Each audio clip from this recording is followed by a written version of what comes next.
Train अलग अलग प्रकार के हॉर्न बजाती है। जानिए क्या है मतलब। एक शॉर्ट हॉर्न का मतलब है कि ट्रेन यार्ड में आ गई है और ट्रेन की सफाई का वक्त भी हो गया है।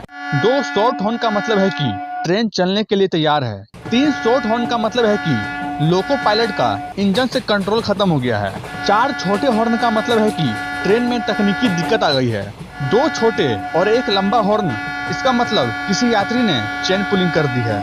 1 लंबा हॉर्न का मतलब होता है कि ट्रेन इस प्लेटफॉर्म पर नहीं रुकेगी, वह सीधे जाएगी। 6 बार छोटे हॉर्न बजे तो समझ लेना चाहिए आगे खतरा है। यह हॉर्न बजाने से यात्री सतर्क हो जाएं। क्या आप ये ट्रेन के अलग अलग हॉर्न के मतलब जानते थे?